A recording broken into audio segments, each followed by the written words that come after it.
hopefully you fasten your seatbelts for the next 2 hours. Right. That's nonsense, Quinn. I'm not buying it. I'm sorry. I don't care what you buy. That's nonsense. My feeling. You're not just buying a racetrack. You're buying a piece of American racing history right there. I mean, that's huge. The history behind the track, just mind-boggling. You hear a lot of rumors in the rumor mill. I'll just keep tuning in to you guys to hear the truth when it comes down to it. So don't do that. I've already had one dose of tin hat syndrome today. I don't need a second one. Stuart Friesen said to Brett, he says, "Why don't you bring us to more places like this?" And Brett goes, "There isn't any other place like this." Race fans, it's time to throw it up on the cushion and get dirty. Coming to you live from the Finger Lakes and Southern Tier, it's time for Turn 5 Live. Now your hosts of Turn 5 Live, Steve Ovens, Clint Miller, and Brad Ovens.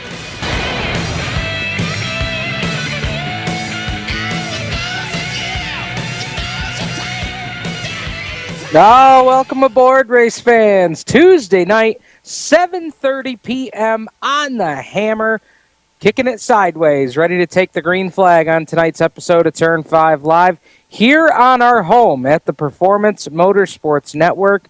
You can find them online, performancemotorsportsnetwork.com. You can also find their app on both iPhones as well as the Droid platform. And don't forget, you can tune in to us also on the TuneIn app. So I know a lot of folks out there have the TuneIn app.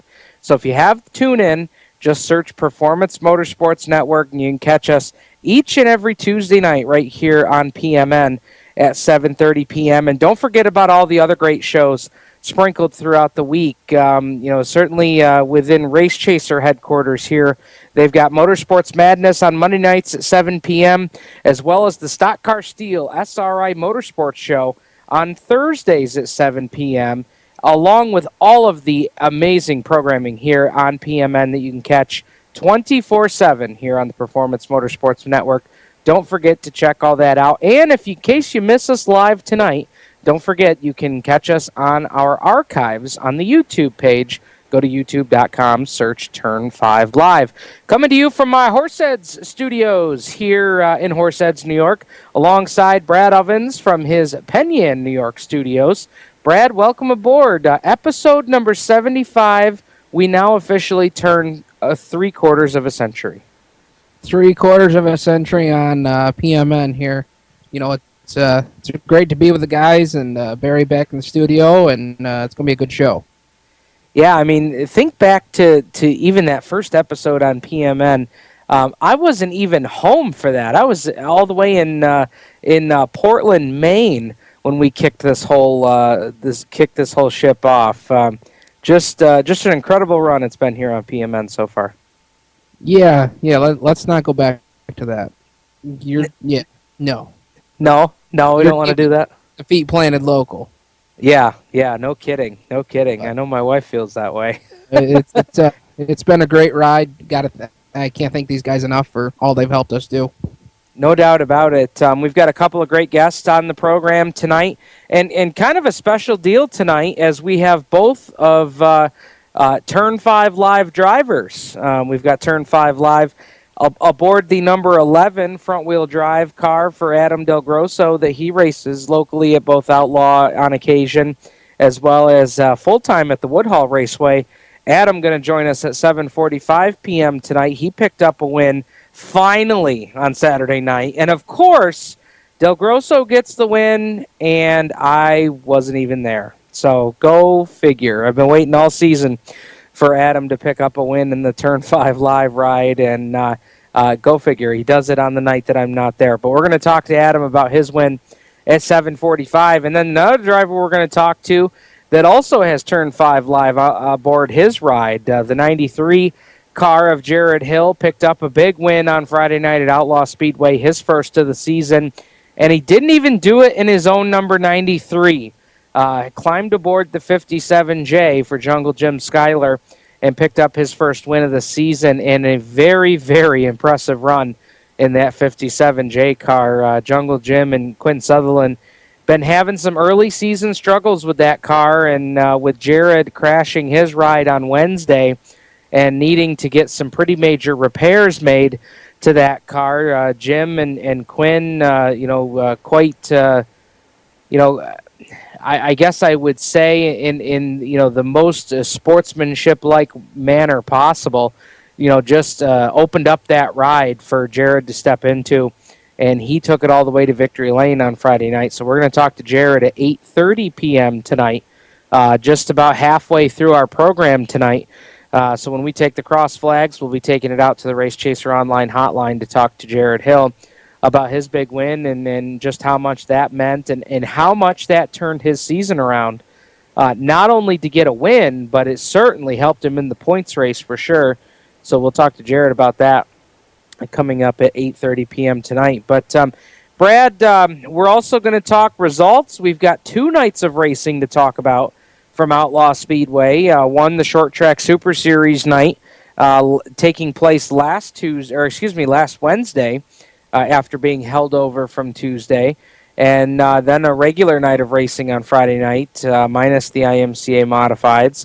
Then we've got results in from Woodhull, Canandaigua, Brewerton, Fulton, Utica, Rome, as well as Ransomville. And we've also are going to pop in with some live updates tonight from the Dirty Jersey 4 event from the New Egypt Speedway down in New Jersey, the Short Track Super Series, running that event tonight there at New Egypt. So we'll be popping in with some live updates on that.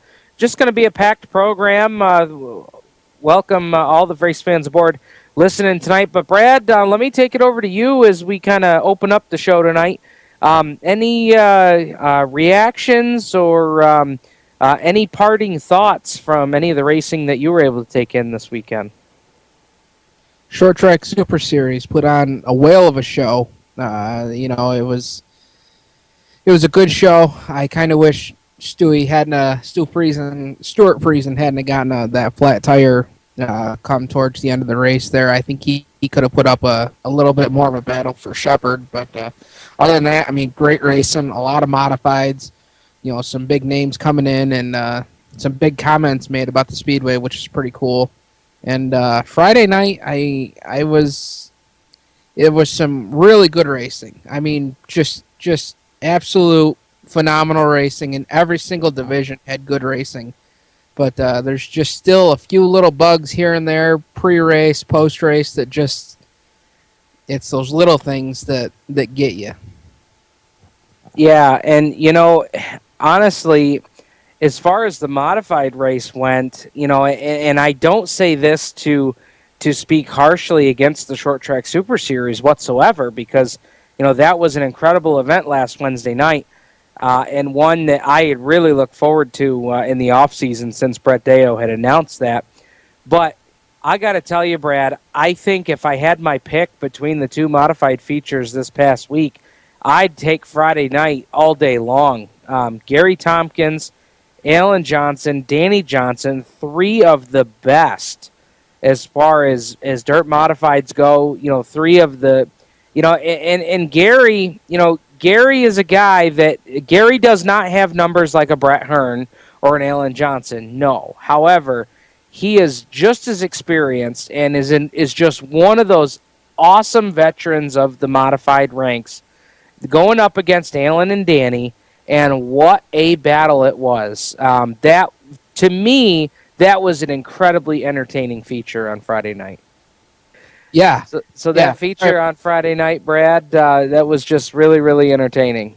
If you were going to make me choose one or the other, which feature did I enjoy the most, I would definitely pick the Friday night feature, just for the simple fact of, you had, I think, 4 out of the 5 top guys used to be some of the heavy hitters or heaviest hitters of the Super Dirt Car Series. So, I mean, it was almost kind of like a throwback Thursday for a modified feature.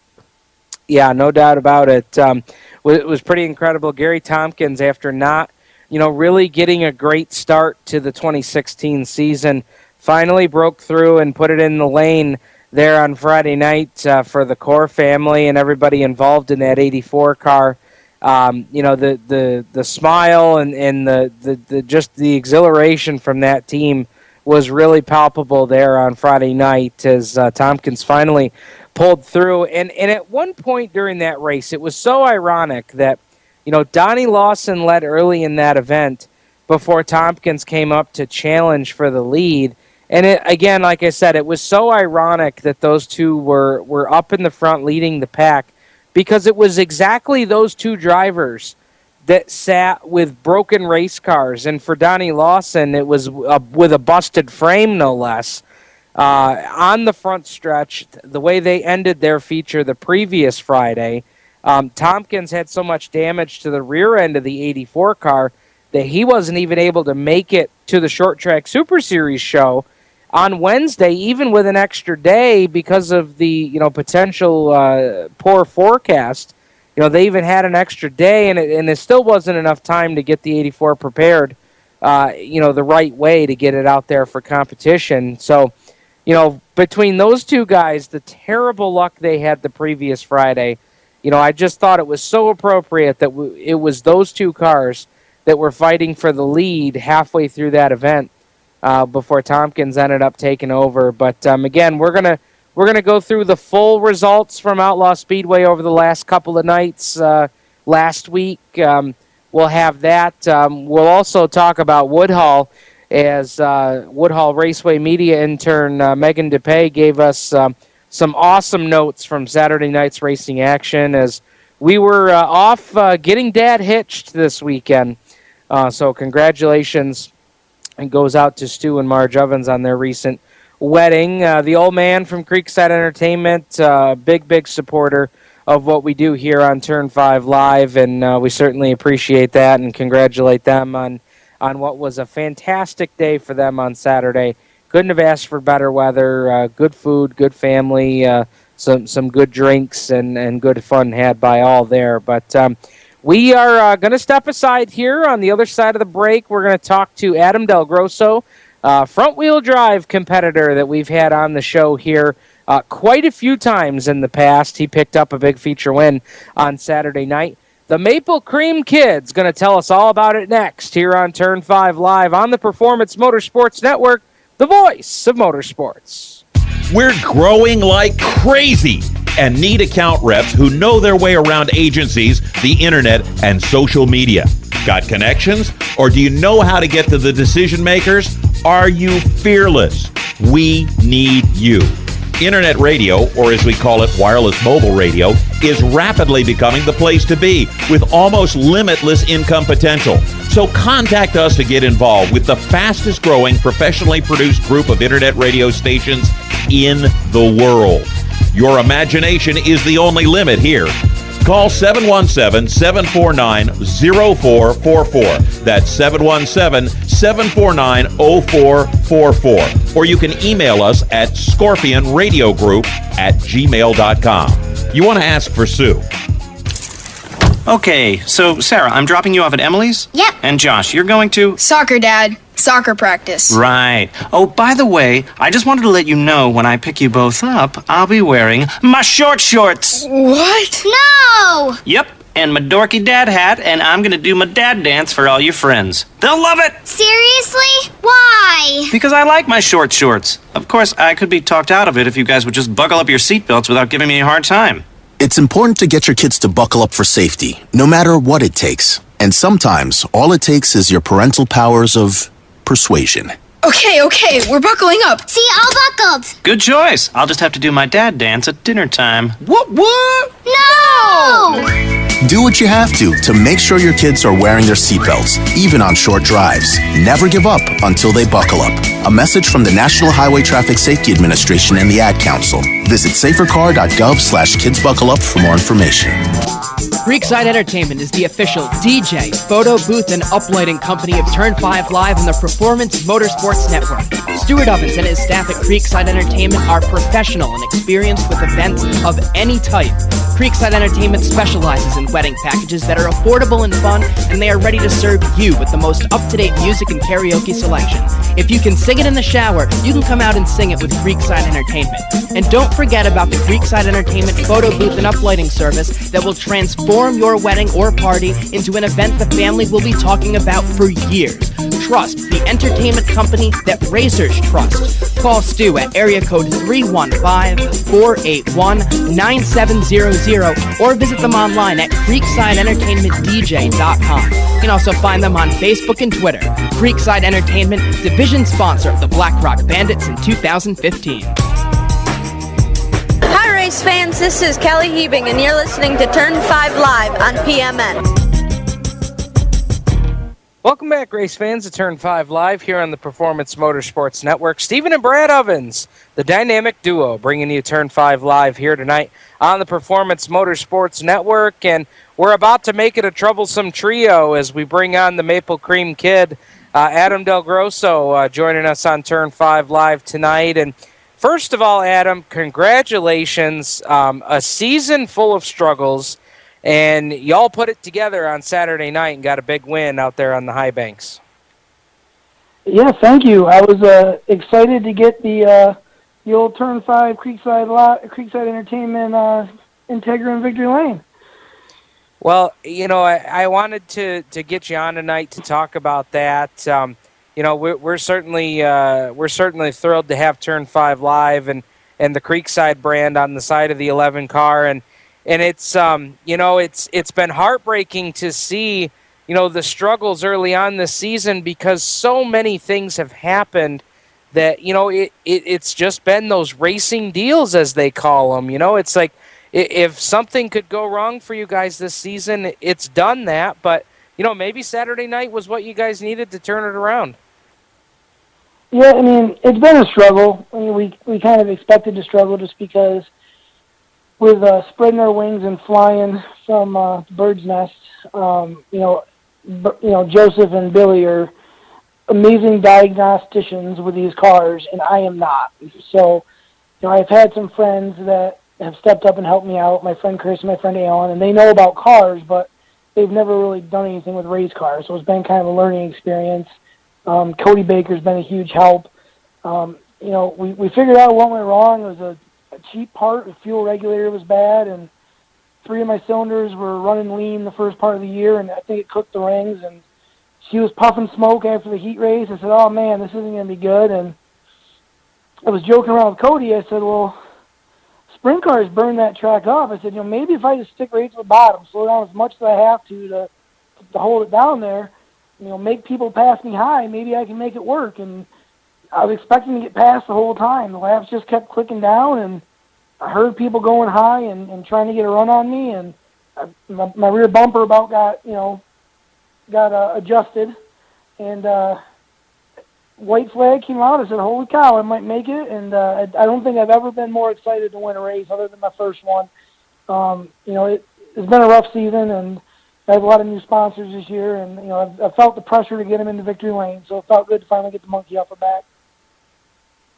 And you were telling me this past weekend that you were excited to get the win because you felt like there was something that could be terminally going south underneath the hood on the 11 car.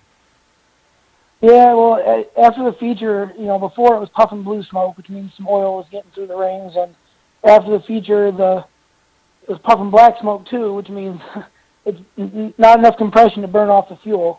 So I think the rings are bad. I've ordered all the parts to get it done, but Cody's going to help me get the motor pulled out and all that because, I'm not that good with mechanical stuff.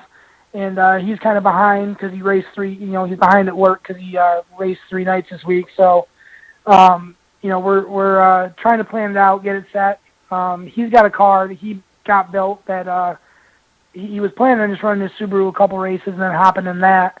And he ended up being the points leader and close to the points lead at Woodhall. So he wants to see if the car works. So I think I might end up running that one a couple races while we get the motor pulled out and get, replace the rings and get it put back together because you want to do it right. Oh, absolutely. And, you bring up Cody. I mean, I know that you guys last year, the last couple seasons, being part of the Bird's Nest and everything, that has certainly brought you guys a lot of success. But, to kind of, team up, so to speak, with a guy like Cody Baker, I mean, that's, he's had his fair share of success this season. So, if you're going to be, getting some assistance from a guy, I think that's probably the guy I'd want to pick. Yeah, Cody's been one of my real good true friends in racing. I think the second year I was around, I was out of a ride. I'd sold my car and I was just kind of helping someone out. And he came along and he was trying to keep the car counts up for the class. So he said, "Hey, one of my buddies, he's an oil field worker. I built this car for him. He's not going to be home every week. Do you want to run it?" And I didn't know him, but I said, "Sure," because I didn't have a race car. And I put together some good runs, and he ended up building me a car. And I had quite a few successful seasons driving for him. I won 3 races at Woodhall, and I think 6 or 7 at Outlaw driving for him. And the only reason I stopped driving for him is because he sold out because he was going to try to move up, and he ended up not happening. So it was good to have his help. And you know what happened after the race, Steve? No. Tech inspection. They teched us after the race. It's a novel idea, really. What they do is they line up the top 5 competitors, and then while the top 5 competitors are standing there, they check all the cars for the same thing. And you can see if your competitors are legal or not legal. I think all tracks should try it. I think it's the most fair and best way to make sure that tech happens in a fair and what's the word, like when visible. I can't think of the word I'm looking for. Transparent. Transparency. Yes. Transparent manner. Yeah. I mean, it's a new thing, I think, but I'm hoping it catches on at all the tracks in the area. And of course, that being in reference to, and this was something that I just learned about over the past weekend is, Cody Baker's been quite successful at Outlaw Speedway. There's no denying that.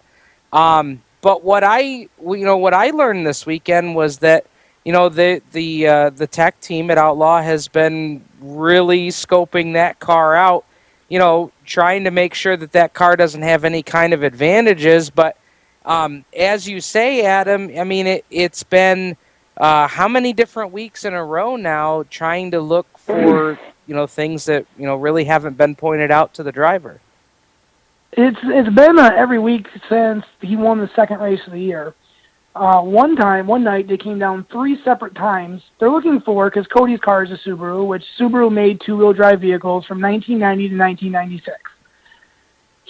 They've been coming down every week and looking in the rear, trying to find a drive shaft or a rear pumpkin. And there's only one place a drive shaft and rear pumpkin can be, and that's dead center down the center of the car. Like, it's the only place you can put it. And, this past week was the first time I've been there, and as Cody's kind of vocal representative, he's not much of a talker, it was really irritating. We're the second class out. The intermission's almost over. We're about ready to get in our cars, and a golf cart rolls up with a tech inspector wearing an Outlaw shirt. I don't know his name. The other guy was Machuga, but he had an Outlaw hat on, so I'm assuming he's an Outlaw tech inspector. And then a third guy, who I have no idea who he was, but he seemed to be running the show. And they got out of the car and said, "Jack up the rear." And we said, "What are you doing?" "Jack up the rear." So we jacked up the rear, and the 3 of them spent 5 or 6 minutes looking up under the rear, turning the wheels around, looking at this or that. And then they said, "All right, jack up the front." So we jacked up the front. They spent some time looking around under there. Then they said, "Get in it, turn it on, put it in gear." They wanted to see if we had a locked front end. So we did. And then they said, "All right, pop the hood. We want to look at the strut collars." Now, in my experience, at most of the tracks I've been to in the Southern Tier, usually when they're doing a pre-race inspection, it's for a safety issue. They're making sure that your belts are in check, that your roll cage is up to par, things like that. And if they're going to check for a locked front end, or they're going to check to make sure strut towers are in their stock location, or something like that, they usually do it to the top 5 cars after the race. And, as my example, I point out Richie Sharpstein. Didn't he win close to 10 at Outlaw last year? It 9, was 10, quite a something few. like I don't have the exact number, but yeah, it was Right. quite a few. And I know for a fact, because I'm friends with Richie on Facebook and I talked to him, that on multiple occasions they tore him down to the frame, trying to figure something out. But it always happened afterwards. And my point is, there's 4 or 5 other front-wheel drive cars. Mine was parked right next to Cody. He didn't make me jack mine up and ask me to check for a locked front end, which for the record is way more likely on a Honda product than it is on a Subaru. And, to me, it seems like they're not real sure what they're doing with a front-wheel drive car in the first place. The second thing is, it seems to me like a fishing expedition. They're just trying to find something. And, I think Bob Miller said it best. I don't understand, a lot of the mini-stock guys are complaining and saying, oh, hey, we want it to be more even. But when you look at the finishing results, we're not dominating the top 5 with front-wheel drive cars. Friday I was the highest finishing front-wheel drive, I think in 8th place. Wednesday, Cody finished 3rd, but I think the rest of the top 5 or 6 were Mustangs. It seems like it's targeting, and I think the job of a tech inspector is to do their job, but to do their job fairly and professionally. And I just feel like my friend basically is not getting the fair end of the stick, and he's not one to open his mouth about it. But you know me, Steve, I'm always one to open my mouth when I feel like there's injustice in this world. And I'm hoping that somebody important at Outlaw Speedway reads about it on Facebook or hears about it on this fine program. And maybe we get some answers as far as what they're planning on doing and how they're going to handle it going forward. Yeah, and something else, I guess, to go along that too, Adam, just as a point of clarification, are you with these instances of them, scoping over things that are having to do with more than just safety? Has there been any kind of protest that's, official protest that's been made, or any competitor that's paid to have an official protest? No, I've heard some competitors throwing lawyers around, but other than that, Cody hasn't gotten any money from it. The Mustangs are used to racing with us at Woodhall, and I don't think that they've had a whole lot of super fast front-wheel drives at Outlaw for like the regular season over the course of the last couple of years. There's been some good cars, don't get me wrong, but there hasn't been any real fast ones. And I don't understand it. He's won 2 races. Mustangs have won the rest. It seems like unfair treatment, and I don't know. It might be falling on deaf ears. I might make it worse for him by opening my mouth, but the last point I guess I'd like to make is, if Outlaw is serious about the front-wheel drives and having them run with the rear-wheel drive cars, then at the end of the season, they need to reevaluate the rules. If you read the rules, those rules are the same rules that have been there since 2009 when I started racing, and the front-wheel drives only ran at Outlaw as an enduro class. If you read the rules, it still says that there's supposed to be a shark fin on the top because they'd wire the track down and you couldn't see the numbers on the side. It still says that you can wear a clean Carhartt instead of a fire suit. The minimum weight is 1,800 pounds, which enduro cars don't have to have a roll cage. You're not going to find a front-wheel drive car at any track that weighs 1,800 pounds with a roll cage. There's just a whole bunch of stuff that when you compare the rules that they have to the rules elsewhere, there's not really a whole lot of rules in there to start with. And Adam, we're going to hold on to you for the next segment, but one question before we head to the break that I wanted to ask of you. The way they have it set up now, I love seeing a pack of 25 cars take the green flag for the feature, but in your opinion, with all of this being said tonight, do you think that it's still a viable option to run these divisions together, knowing that there's not enough cars on one side or the other to split them up into different features? Outlaw is the only track that I've run at where I feel like it's pretty evenly matched, because Outlaw is the biggest, the Outlaw's got sweeping corners and pretty decent straightaways. God's honest truth, the Mustangs can keep up with us there. My Integra, you were at the Quad C races last year. Like I went by some Mustangs like they're standing still, and I can't get up much further than 7th or 8th at Outlaw against them. And I know that the points are separate. There's one payout, but the points are separate, so it's not like you're taking away a championship from somebody. And honestly, I want to go there and I want to have a good race. I don't want to race with 5 cars. I ran with Erica. I've never raced against Erica before.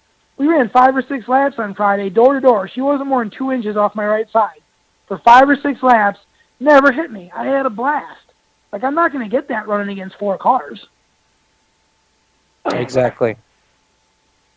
Absolutely.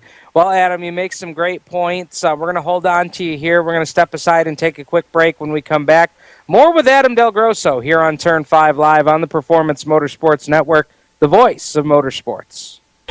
Max Dairy Bar is a proud supporter of Turn 5 Live and the Performance Motorsports Network. Opened in 1974, Max Dairy Bar has been a Penn Yan, Cayuga Lake, and Yates County staple, serving the best Hershey's hard ice cream. They also have soft serve ice cream, their weekly yogurt special, sorbet flavors, gluten-free options, frozen Greek yogurt, and non-dairy lemon ice. Don't forget about their tricky 18-hole putt-putt course that will test your skill to see if you have what it takes to be a champion. Max Dairy Bar and Mini Golf, located on State Route 14A, just south of the village of Penn Yan, right on the way to Black Rock Speedway on Friday nights. Visit them online at www.maxdairybar.com or Max Dairy Bar on Facebook and Twitter. Stop by Max Dairy Bar and tell them Turn 5 Live sent you. We're growing like crazy and need account reps who know their way around agencies, the internet, and social media. Got connections? Or do you know how to get to the decision makers? Are you fearless? We need you. Internet radio, or as we call it, wireless mobile radio, is rapidly becoming the place to be with almost limitless income potential. So contact us to get involved with the fastest growing professionally produced group of internet radio stations in the world. Your imagination is the only limit here. Call 717-749-0444. That's 717-749-0444. Or you can email us at scorpionradiogroup@gmail.com. You want to ask for Sue. Creekside Entertainment is the official DJ, photo booth, and uplighting company of Turn 5 Live and the Performance Motorsports Network. Stuart Ovens and his staff at Creekside Entertainment are professional and experienced with events of any type. Creekside Entertainment specializes in wedding packages that are affordable and fun, and they are ready to serve you with the most up-to-date music and karaoke selection. If you can sing it in the shower, you can come out and sing it with Creekside Entertainment. And don't forget about the Creekside Entertainment photo booth and uplighting service that will transform your wedding or party into an event the family will be talking about for years. Trust the entertainment company that racers trust. Call Stu at area code 315-481-9700 or visit them online at creeksideentertainmentdj.com. You can also find them on Facebook and Twitter. Creekside Entertainment, division sponsor of the Black Rock Bandits in 2015. Hi, race fans. This is Nick Cooper, and you're listening to Turn 5 Live on PMN.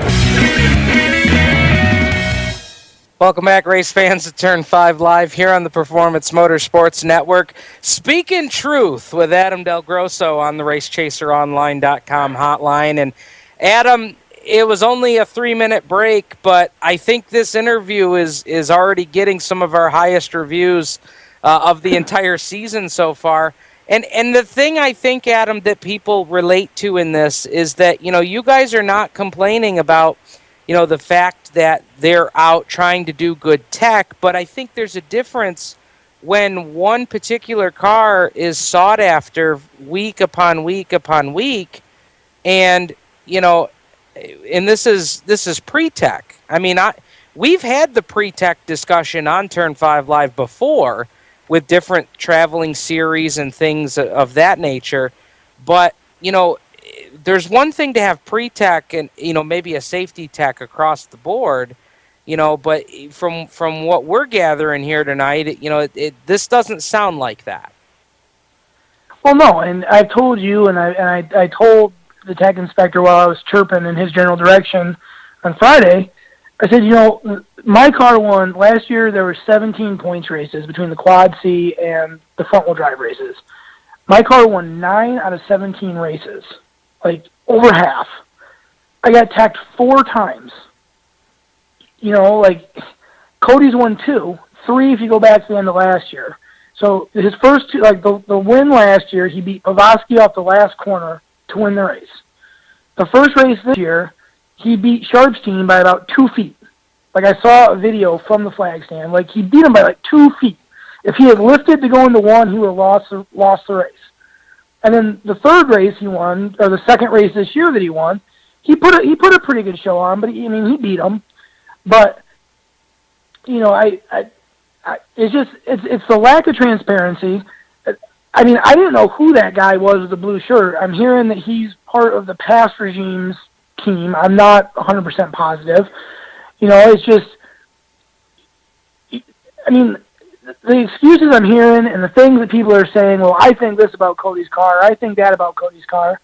It's like, okay, if you think that, put up some money. But before you do, you really should read the rules. Cody called me up and said, I'm hearing rumors they want to tear me down. I texted him the rule book and said, what are they going to get you for? There's nothing in there. Like, they threw us in there as an afterthought. And honestly, I could go out right now and I could cut all the inner tint off my car. Like, I could get it down to 1,800 pounds. I could put a Honda Prelude motor in that car and go out there and run it, and it would be legal. Like, it says the weight has to be 1,800. It says that the motor has to be OEM. It doesn't even say it has to match the car. It just says it has to be OEM for that make and model motor. I could go out there and I could shave, 600 pounds off my car, go from a 1.8 to a 2.3 VTEC, and be completely within the rules. And to be honest with you, I don't know what the deal is, but I put it out there. I got friends. I said, any of you guys want to lend me a Prelude? I won't touch the setup. You just give me 200 horsepower and 4 big tires. And I'll go out there and I'll show them what a fast front-wheel drive car looks like, because there's a lot of them out there. There's just not that many of them coming to Outlaw. Yeah. Absolutely. I mean, my plan, my full plan, Steve, would be to win the race, get out. When you put the microphone in my face, tell them if they want to check for a drive shaft and four-wheel drive in that, I'll give them directions to my pit so that they can meet me over there when we get done. That would certainly stir up the hornet's nest, wouldn't it? Hey, the Hornets are coming in our general direction. Like, if they don't expect us to react, then I don't know. But Cody's been pretty professional about it up till this week when we were supposed to be getting in our cars and getting ready to race. And instead of sitting there and getting our minds right about what we got to go out there and do, we're jacking up the cars and just. I've been teched for limited slip or for a locked front end probably 15 times since I've been racing front-wheel drive. It's one of the most common things to tech for. Woodhall and Outlaw are the only two tracks in the area that don't allow it. So a lot of times they'll check for that. There's a couple different ways they can do it, but I've never been checked before the race. Yeah. How does it look? Let me ask you this question, Steve. So what happens if, let's say they jack Cody's car up Friday night, and they find him with a locked front end, and he's the only car they checked? What if there's 3 other cars there that have the same thing? They're going to tell Cody to sit the race out and cost him a championship when they didn't check all the other cars for the same thing? Well, I'm going to throw this out at you, Adam, right along the same lines. We just saw Ray Heyer get whacked for a 1/2-inch spacer on the carburetor here 2-3 races ago. And when do you get text for that? Well, you're exactly right. This is post race, but oh, okay. They do that at Outlaw then. So yeah, they do post race tech. Oh, yes, okay. they do. I've never seen it. I was just okay.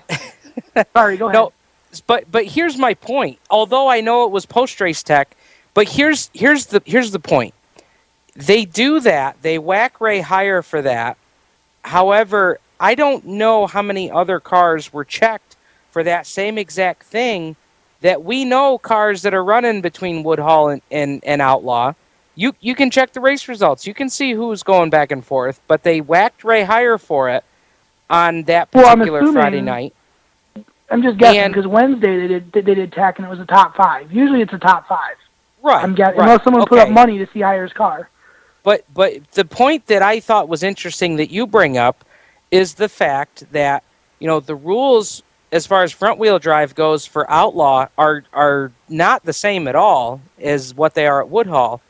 But yet, they whacked Ray Heyer for a 1/2-inch spacer on the carburetor, and then within days changed the rule to allow the spacer so that it would quote-unquote conform to Woodhall rules. Well, if we're gonna whack somebody $300 and the points for that event, and change the rules within a couple days to conform to Woodhall, shouldn't we also then take a look at the front-wheel drive rules? The word on the street, Steve, is that they were going to get, apparently, this is what I hear. I hear that they were going to allow the 1-inch spacer for the Wednesday show, or the Tuesday show, to make it in line with Woodhall rules.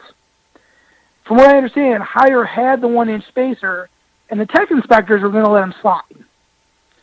From what I understand, a car that wasn't even the second-place car, I believe it was a DNF, threatened to sue over a 4-banger race, which, to be honest, I take my racing pretty seriously, but I would never threaten to sue anybody over something like that. That's just me. So I think they kind of forced their hand, and then I think Outlaw's response to that, giving them the old what for, was just change the rule the next day.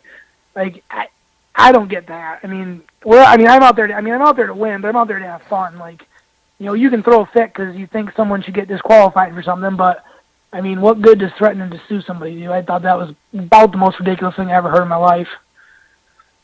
And the point to all this, Adam, is all of this conversation is out and about with the racers. So with that being said, what is everybody? What's the mood out there? What do guys want to see happen?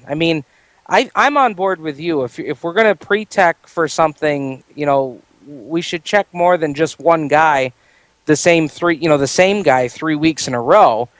That or check for that same exact thing post-race on the top 5 cars or even the top 5 finishing front-wheel drive cars, because let's face it, we do keep points separately.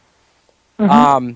And as we kind of get ready to wrap this up, what do you think, as a driver yourself and a driver that hears the conversation with fellow drivers in the division, what's their best course here? Honestly, I think the best thing that could happen would be for the track to have some sort of communication with us or a meeting or discuss what they're going to do going forward. A couple years ago at Woodhall, we had a situation where they started cutting the first year Teddy bought the track, they started cutting our laps if we didn't have a certain number of cars. And there was divisions that had less cars than that were still running the full laps. So we tried talking it out. That didn't work. So one night, the top 5 all decided we were just going to go to a different track on Saturday. Like, the guys that were putting on the show all went somewhere else. And the ownership got pretty mad at us. Like, there was some dirty looks and some smart remarks. But I'll give Teddy this. Ever since then, he has worked with us. He's called me 3 or 4 different times asking about, hey, what do you think I should do to tech for this? Or what do you think we should do to look for that? And they've worked with us since then. I know we're not the headline division. Well, let's face it, the 30 cars that show up to the Outlaw for the front-wheel drives and the rear-wheel drives, they're helping pay the purse for those mods and for those crates and for those street stocks. And, all we want is the same level of fairness and transparency that's afforded a guy that shows up with a modified. If you're going to tech us, be fair about it. If you're going to come and look at our car, tell us what you're looking for, and, let us know that you're looking at other people's cars for it. Like, we're not asking for special treatment. We're asking for equal treatment. And, honestly, an inspector, the last thing he should do is listen to people whine and complain. Do your job. If I could go out there and whisper in a tech inspector's ear and get all my competitors looked at, I'd do it. But at Woodhall, that doesn't fly. They look at what they're going to look at. I don't know if that answers your question, but, that's all. I know that's all Cody wants, is to be treated fairly. He's driving from Harrison Valley. I don't think I could add anything more to that, Adam. I'll be honest with you. I think that is a point. Outlaw. I think it's a point well taken. And before we get out of here, I want to give you a chance. I know you've got a lot of great folks other than us on the side of the 11 car. I want to give you an opportunity to talk about those guys real quick here. All right, thank you. I got a couple new sponsors this year. CJS Fit out of Dansville does a lot of fitness apparel and health and fitness plans to help people build muscle or lose weight, whatever they're looking to do. McWhorter's Maple Syrup, they've been with me for years. Valley Auto Center in Beaver Dams. Stinger Bats, which I got to meet up with you. I hear the backstretch flagman likes a pair of quality gloves to flag with, and Stinger Bats makes custom batting gloves and wooden bats. Providence Enterprises, Days Transport LLC, of course, Creekside Entertainment. I got to thank them, congratulate Stu on his marriage, because that's a pretty big deal. Turn 5, my brother Josiah and his wife Corey for owning my car. my girlfriend Andrea and my kids for putting up with it. And I was pretty excited for Victory Lane because we found out last month that Andrea is pregnant. So that Victory Lane photo will be the first picture with my little Bambino in there. So everybody that lends a hand, my buddy Alan and Chris and Cody Baker, and even your dad, he's given me some great pep talks this year when I was down and having bad luck. So hopefully we'll get the motor put back together and go out there and win some more. I'm pretty much out of the points at Woodhall, but I'd like to go out there and put on a show and win 4 or 5. Hey, man, thanks for speaking some truth tonight. It's always a pleasure to have you on the program. Yes, I'm sorry for ranting, but my blood's been boiling since Friday, and I just had to get it out there. Hey, this is the vehicle to do it. We appreciate the time. Thanks, Steve. Thanks, Brad. Thanks, Clint. I appreciate it, guys. All right, Adam DelGrosso, the Maple Cream Kid, speaking truth tonight on Turn 5 Live. He sent me a message in the last break saying, sorry for ranting so much tonight, but I'll tell you what, this is the vehicle for it. You got something you want to get off your chest, got something that, bugs you at the racetrack, and you want to, kind of to clear the air. And hey, again, I've offered this to I don't know how many people. This is the vehicle for it. We're an open conversation, open door conversation here on Turn 5 Live. So let's step aside here. When we come back, we'll try and digest all of what Adam just told us here on Turn 5 Live on the Performance Motorsports Network, the voice of motorsports. Parents, your son or daughter has had their license for a while now, but you want to make sure they're prepared for any situation they may face on the road. High school driver's ed doesn't teach them to drive defensively. They need to be prepared for any highway emergency. For less than a month's insurance, and a whole lot less, BSR instructors at Summit Point Motorsports Park in nearby Summit Point, West Virginia, will teach your son or daughter how to respond instantly and positively to unexpected situations on the road. BSR's specialized accident avoidance training teaches swerve to avoid maneuvers at highway speed, ocular driving, which focuses driving attention on ways to avoid accidents, vehicle dynamics and feedback, skid control and skid recovery, threshold braking on straights and progressive braking on curves, and off-road recovery techniques. This is stuff driver's ed simply doesn't teach. So call BSR today, 304-725-8444. Give your kid the skill set needed to drive safely and responsibly on the highway. That's 304-725-8444. So when you get to the corner of Smith and Orchard, you're going to want to take a You left. are not going to then believe what you're this. Gonna do is turn Marcy into Marcy and Brad Avenue just broke up, and go past and apparently the first 3 she's lights, happy and about then take it. the next left. I don't really Then think drive she's 5 more happy, blocks, but and you should be who am there. I to judge, right? Park anyway, on the right. That's I'll what see I you heard later last tonight. night. It's hard to concentrate on 2 things at once, like texting and driving. Stop the text, stop the wrecks. How will you stop texting and driving? Tell us at stoptextstoprex.org. Brought to you by the National Highway Traffic Safety Administration and the Ad Council. Creekside Entertainment is the official DJ, photo booth, and uplighting company of Turn 5 Live and the Performance Motorsports Network. Stuart Ovens and his staff at Creekside Entertainment are professional and experienced with events of any type. Creekside Entertainment specializes in wedding packages that are affordable and fun, and they are ready to serve you with the most up-to-date music and karaoke selection. If you can sing it in the shower, you can come out and sing it with Creekside Entertainment. And don't forget about the Creekside Entertainment photo booth and uplighting service that will transform your wedding or party into an event the family will be talking about for years. Trust the entertainment company that racers trust. Call Stu at area code 315-481-9700 or visit them online at creeksideentertainmentdj.com. You can also find them on Facebook and Twitter. Creekside Entertainment, division sponsor of the Black Rock Bandits in 2015. Hi race fans, this is the voice, Shane Andrews of the Big Block Modified Super Group Car Series, and you're listening to Turn 5 Live on PMN. Love it. Love it every week. The voice, Shane Andrews, bringing us back from commercial break here on Turn 5 Live on the Performance Motorsports Network. The Ovens Boys bringing you Turn 5 Live tonight. Stephen and Brad Ovens joining you here on the air tonight.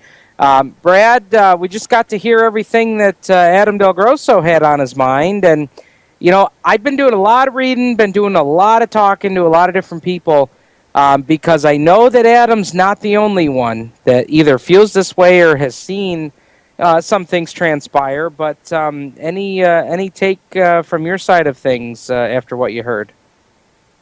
I got into a discussion with Adam and Cody Baker on Facebook after seeing Cody's post and the pictures, and just a long discussion about it. And the more I talked to him, the more it bugged me inside, and just it really fired me up, just like it did Adam. And Adam said a lot of what I felt too. And I kind of think it's like I said earlier, there seems to be a lot of inconsistency when it comes to the teching over there, and it almost seems like if you walk through the pits and you look at who's doing what, and even all you gotta do is look at the pictures that Cody Baker posted, and I mean it's quite clear to see. I mean there's one head tech inspector, yet it always seems like there's somebody. And I'm not saying there isn't more than just one tech inspector. There's always more than one tech inspector because you've always got more than one set of eyes. But it just seems like we've got. It feels like the wagon's being led by a horse that doesn't know which direction to go. Okay. And if that makes any sense, but and I can't remember how much that we delved into this last week on the program. But I know we've had the discussion before that we're on board, especially with some of these traveling series. I know the Rush Crate Late models do it with pre-race tech, but that's pre-race tech across the board, and not just for safety items. These are for technical items. During intermission before these guys are going out and racing a feature event. I guess I have to kind of pump the brakes a little bit when I hear that.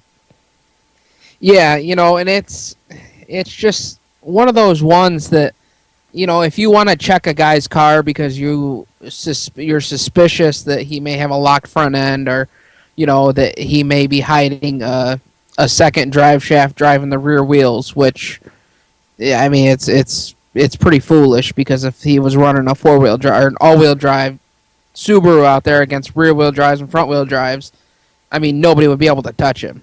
I mean, that car wouldn't drive the way it does. It wouldn't handle the way it does. It would be a whole different animal. I mean, he would be untouchable, even against the best rear-wheel drive cars. But to have him come over and say, we're going to pre-race tech you, jack the car up, and you've got less than 10 minutes before you're going out onto the racetrack, I mean, that's just goofy. I mean, that's insane. Like, it's not right, because I mean, you're asking a guy, okay, you just took him out of his complete focus of what he's got to go do on the racetrack. If somebody had come over and, if I was getting ready back when we were still racing, if I was in the car getting ready and getting myself in the mindset to go out on the track, and all of a sudden somebody came over and they started jacking up the car, I'd be flipping, you know what, and it would drive me nuts, and it would put me out. I would be, it's unprofessional. In my opinion, it's unprofessional to do that. And like they said, you're going to do it 3 weeks in a row to the same car, and you're only doing it to the one car. The one thing, Brad, that Adam said that kind of makes me stop and bothers me a little bit is I would hope that these things are not being brought up based on whispers from other competitors. And because, again, there is a very clear process laid out. If you think a competitor that you're racing against is got an unfair advantage, is not going by the rules, there is a very, very clear process for putting in a protest, paying, yes, handing over money for a protest. And, based on some of these things that we've seen just in talking to the people directly involved with the situation, as far as the competitors go, that's not happening. And so when it's the same whispers and it's the same car, three different races in a row or 3 weeks, whatever the case may be, it doesn't matter. I mean, I don't know, man. I'm not necessarily on board with that. I don't. And that's the other thing going on in the pits right now. It just seems like there's more. You go ask Casey Pavlik, you go ask Matt Shepard, Stuart Friesen, Alan Johnson, Steve Payne. I said Steve Payne. Ron Cartwright Jr., all these guys, they'll tell you, your races are won in the shop before you ever get to the racetrack. And it seems like this 4-cylinder class this year, it's more concerned with, well, he's outrun me. So, it seems more like elementary kids just whining because he got a bigger scoop of ice cream than I did. Or, And then, like Adam said, the other stuff that got mentioned of, the rumored to be, the lawsuit here. Well, they threatened a lawsuit if they don't do something about it and follow the rule book. And then, then it was rumored that the other side said they're going to file a lawsuit because you went and penalized them, and then you changed the rule, so we're going to file a lawsuit against you because that's not right. And it's like, I didn't know when we came to the racetrack on Friday night that I had to bring a lawyer with me. I mean, this is just, it's getting silly. It's beyond silly. It's insane. All these guys, you're running for what, 150, 160 bucks to win? Or what? I don't even remember what the purse payout is, but I mean, you're running for $30 to take the green flag. That pays your pit pass. I mean, it's absolutely insane. I mean, it's kind of shameful because, you don't see the guys in the modifieds and the IMCAs and the street stocks. You don't see those guys going out here and doing the same thing and complaining because I'm getting beat by a 10-year-old car and mine's got the best of everything and I've spent this much money in my car and there's no way I spent this much money on my car and he's beating me with that ratty old thing. And it's insane. So here's an interesting thing, Brad. I just had somebody message us that, was listening into the conversation tonight, and I don't know when this came out of the rule book, but apparently you can't pay to protest a car at Outlaw Speedway. I just pulled up the rules myself and looking over stuff here, and there is no section in here that allows you to pay for a tech inspection protest. And there's very discrete rules about doing so at Woodhull in their rule book, because we've already, we've been over the Woodhull rule book a couple times with different things that have happened this season and taking a look at those. But I had absolutely no idea that you couldn't pay to protest. So this, the tech inspection is all on track staff. And, so that really throws kind of a wrench into things that the only way that, something might be even taken a look at is to get the whispers from the drivers. So I don't know, man. I mean, I don't want to get stuck on this same topic all night long tonight, but it's definitely brought up quite a conversation amongst competitors, fans, media members that have been in attendance over the last couple of weeks and have seen some of the things and the conversations that have gone back and forth on social media. And the thing about it is tech can be a promoter's best friend or it can be a promoter's worst enemy. Especially when the track is looked at in the public eye. So hopefully things, they right the ship here and we get moving in a more positive direction here, because I don't think that you want this tech issue to be the story every week. That certainly doesn't promote new drivers or outsiders coming in to compete when they have the opportunity to do so, and I don't think anybody wants to see that. But hey man, let's step aside here. We got Jared Hill coming up in the next segment. He's going to talk about his win on Friday night. And after Jared's done, then we'll get into the results. We haven't even gotten into results tonight, so we will get to those. But Jared Hill is next here on Turn 5 Live on the Performance Motorsports Network, the voice of motorsports. You own a performance car and you know how to drive, but you want to learn real performance driving. Well, Bunky, get that car off the street and onto the track. Summit Point Motorsports Park, the Mid-Atlantic's premier road racing facility, located just over an hour from D.C. in nearby Summit Point, West Virginia, is the place to go. And you'll find that Friday at the track is going to give you what you need. For less than a monthly car payment, you can attend this regularly scheduled one-day instructional event. in your street car on one of Summit Point's 3 world-class road racing circuits. You'll receive classroom instruction, skid pad instruction in their cars, including front and rear skid control, and 4 20-minute in-your-car instructional sessions from a professional instructor. Have fun, go fast, and really learn how to drive. Call 304-725-8444 for class schedules and details. That's 304-725-8444. Friday at the track at Summit Point Motorsports Park. Green light. Hey girl, school zone. I'm getting hungry. Car changing lanes. You want to meet me for pizza? Stop sign. Intersection clear. Yeah, street. Pizza sounds good. Ball in street? Girl in street! It's hard to concentrate on 2 things at once, like texting and driving. Stop the text, stop the wrecks. How will you stop texting and driving? Tell us at stoptextstoprex.org. Brought to you by the National Highway Traffic Safety Administration and the Ad Council. Here's an important message from RAD and this station.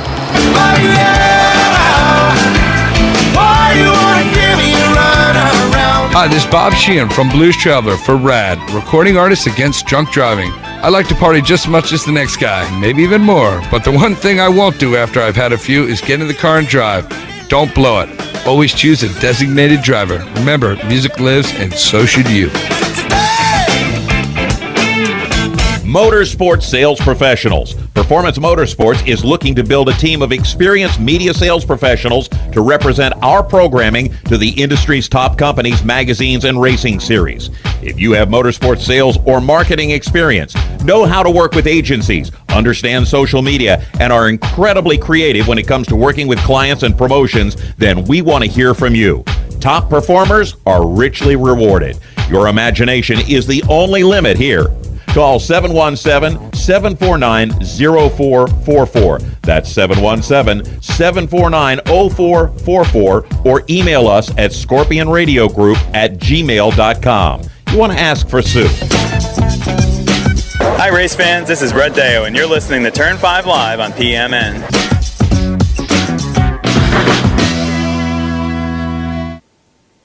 Welcome back, race fans, to Turn 5 Live here on the Performance Motorsports Network. Stephen and Brad Ovens joining you on the program here tonight, talking dirt track racing, and in the last couple of segments here, talking different rules and tech inspection pre and post and all that good stuff. But yeah, it's been a crazy couple of weeks here as far as racing goes, as we had two full programs at Outlaw Speedway last week. You also had coming up this Friday night, they've got the Patriot Sprint Tour coming in for their first of 3 stops, and this is actually the 3rd time that the Patriots will try and get their show in their opener at Outlaw for 2016, as both of the previously scheduled shows were lost due to weather or due to a date change when they ran Thursday Night Thunder. But we've got Jared Hill on the line,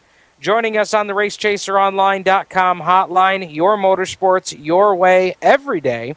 And we'll take it off to the hotline and talk to Jared Hill. Jared, congratulations on the big win on Friday night. After what happened on Wednesday, that had to be a pretty big sigh of relief. Yeah, it definitely was. I didn't really expect to win. I just told everybody if we can get, top 10, hang around there and be halfway competitive, I'd have been happy. It'd have been a good night. And, you said in Victory Lane that, it took you a couple laps to figure out what you could and mostly couldn't do with the brakes there on Friday night. But, what was it that allowed you to reel those guys in so quick, about 4 or 5 laps into the race? I don't know. Once they thinned down a little bit, and we got kind of a single file. I just tried different things, how to get in the corner, how to drive, and I just started getting the stick on the bottom. And I got back up to 4th and run the leaders down, and then Chuck pushed. I got underneath him, and then we had a caution, and Jeremy had a flat, so put me on 2nd. And then I just tried to, just stay patient and keep racing my own race. And then Nate kept getting, he kept missing his mark in 1, and kept sliding up, and then I finally got him. It looked from the tower on Friday night that that 57J was rotating the center just as well as your 93 car has ever since you switched over to that Potter chassis. How was it from the driver's seat? It wasn't bad. It was a little snug in, especially with Mr. Mark, but, that's kind of, you didn't have any brake pedal to help you at all. You had the brakes, you were going even more tighter than you already were. So, it handled pretty good. I think we're gonna leave it the same way this week and just fix the brakes and see what it does coming through a little bit more traffic. And I know that, you talk about the brakes. You guys were really, after that car, for, leading up to the race and then even on race night, working on some things. How many different things did you guys go through trying to figure the brakes out? After I think it was hot laps, we took the rear pads out and then ground them, because if the pads get real smooth and glassy, they won't grip. So we ground the pads, got it rough again, put it back in. Pre-bled the rear brakes, and that didn't help. So after the heat, we switched the lines, put the rear line to the front master and the front line to the rear master, thinking maybe it was a bad master cylinder, but that didn't help. So, we're changing some calipers this week and a couple other little things on it, and see if hopefully that fixes it. And, talk about, Wednesday night, the Fight Night All-Star Series race. A couple of cars get crossed up right in front of you. You kind of spin to avoid, and then everybody just kind of accordion from there. Tyler Eagle had no place to go, and into the side of your 93 right in the driver's door, and did some pretty good damage there. Yeah, I think we started around 10th, and the track's pretty wet, and we just kind of rode around, picked off some cars, and we had a restart. And I knew being up top is where I didn't really want to be, because it was still kind of wet up there, and I kind of backed the corner up and rolled in the middle, and I think Teddy he got in a little too high, and he just hit the water. It just looked like in the video that he pushed, and he had the wheels to the left, and when it caught, it just come right down in front of me, and I got over the brakes, I caught an electric corner, and just spun me out. It was just a racing deal. It sucks, because it tore up my car, and it tore up Tyler's car, and tore up Dennis Cummings' car, and a couple other ones were in it. I think Dennis lost the ran housing. I've been in ran housing, and my door bars, and tires, and the rim, and Tyler's car, from I'm hearing, is pretty bent too. So it just sucks for everybody involved. Yeah, and so you go from Wednesday night, so that happens.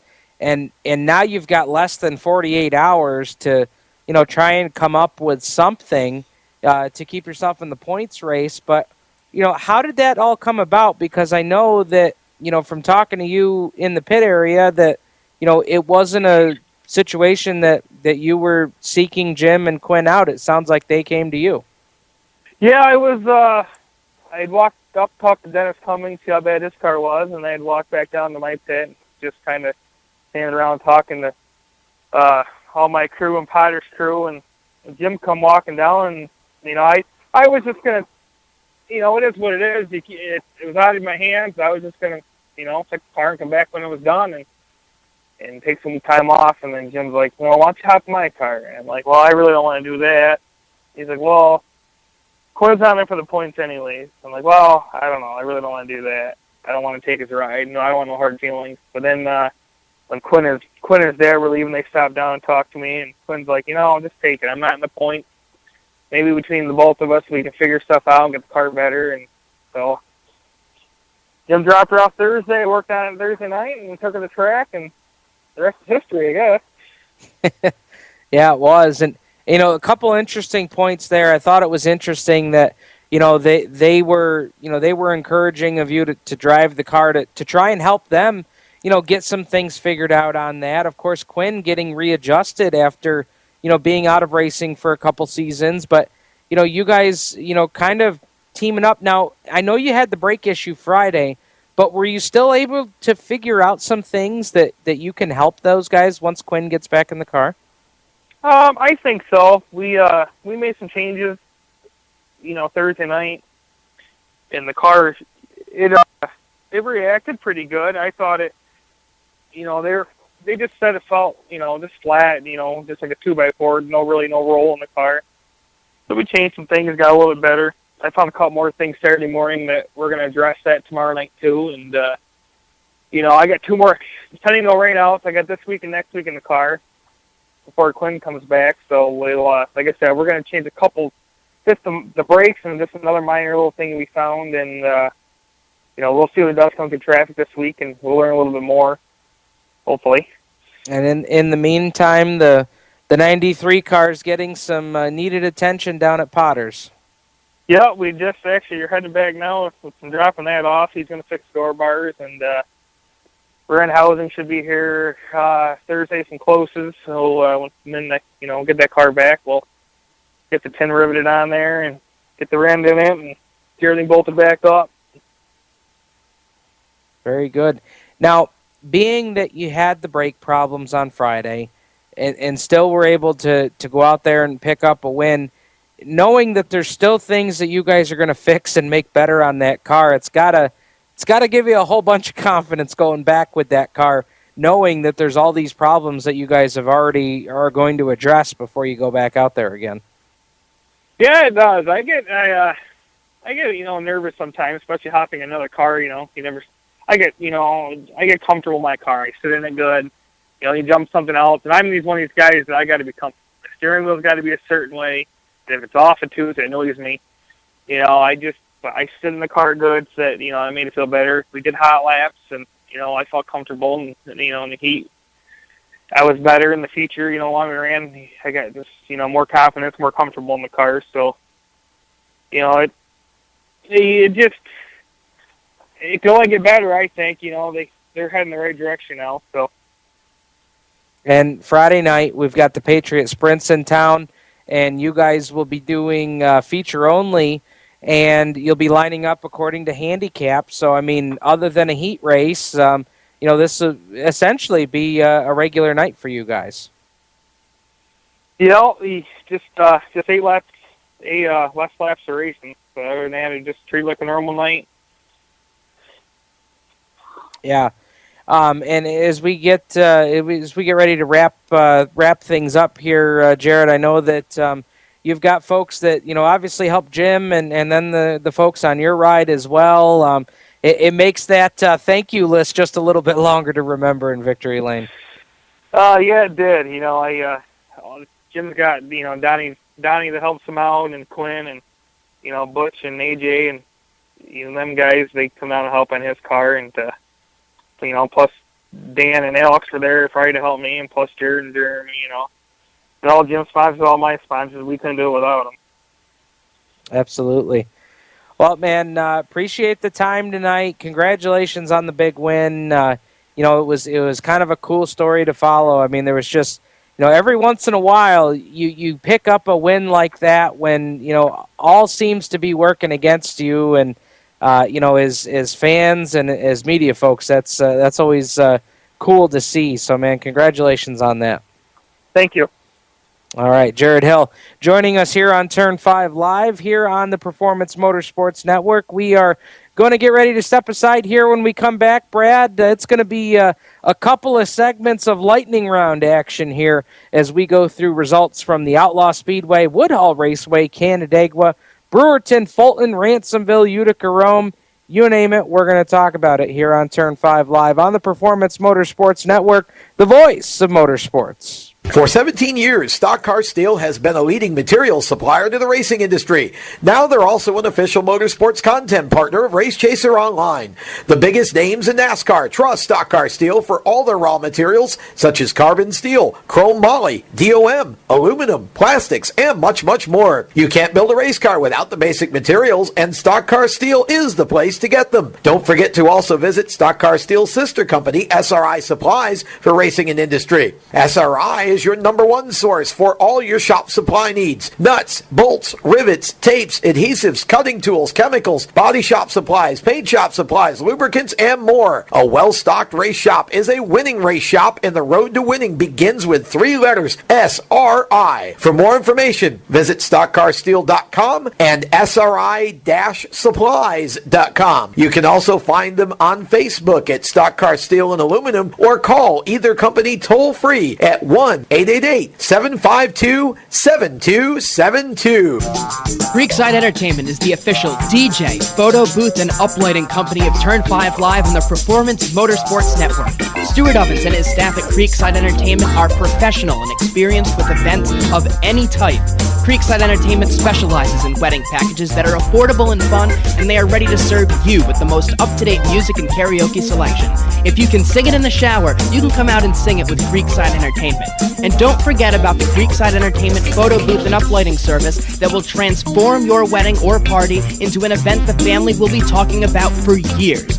Trust, the entertainment company that racers trust. Call Stu at area code 315-481-9700 or visit them online at creeksideentertainmentdj.com. You can also find them on Facebook and Twitter. Creekside Entertainment, division sponsor of the Black Rock Bandits in 2015. We're growing like crazy and need account reps who know their way around agencies, the internet, and social media. Got connections? Or do you know how to get to the decision makers? Are you fearless? We need you. Internet radio, or as we call it, wireless mobile radio, is rapidly becoming the place to be with almost limitless income potential. So contact us to get involved with the fastest growing professionally produced group of internet radio stations in the world. Your imagination is the only limit here. Call 717-749-0444. That's 717-749-0444. Or you can email us at scorpionradiogroup@gmail.com. You want to ask for Sue. Hi, race fans. This is Mills Family Racing, and you're listening to Turn 5 live on PMN.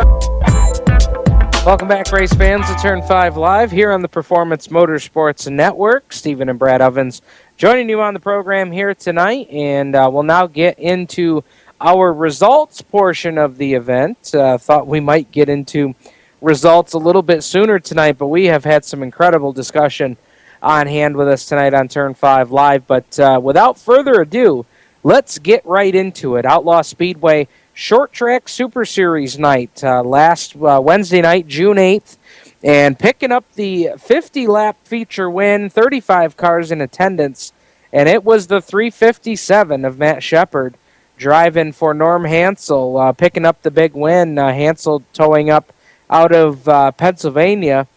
Shepard got the win over Eric Rudolph. Andy Bicchetti, a great run there for third. Danny Creedon fourth, and Billy Van Pelt. What can you say about BVP? A 21st place starting spot and advanced all the way up to fifth. And, you know, he rode around for the first 30 laps, and then with 20 to go, BVP just flipped a switch, and away he went from 21st all the way to fifth.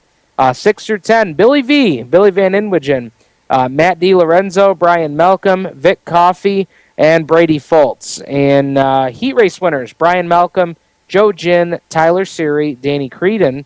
Consi number 1 winner was Vic Coffey. Consi number 2 winner went to Justin Wright, and Shepard held on from starting on the pole and led all 50 laps. And Brad, I want to bring you in real quick here, because one driver that Brad I know was super impressed with was Andy Bicchetti, coming home in third. I don't know that Bicchetti had ever raced at Outlaw before.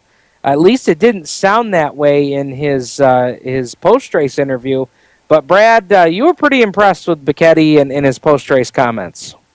Yeah, absolutely. You know, he, for having possibly never ran the track before, he certainly had the line down. I don't know if he's been talking to Steve Payne or not, but he was, I stood on the backstretch with Nick Legret, watching him doing the hot pit, calling the action from the hot pit, and I'll tell you what, he was cranking around that racetrack. But he made some comments in Victory Lane that if it wasn't so far away from home for him, he'd like to try and race up here at Outlaw on a weekly basis, which I thought was pretty cool.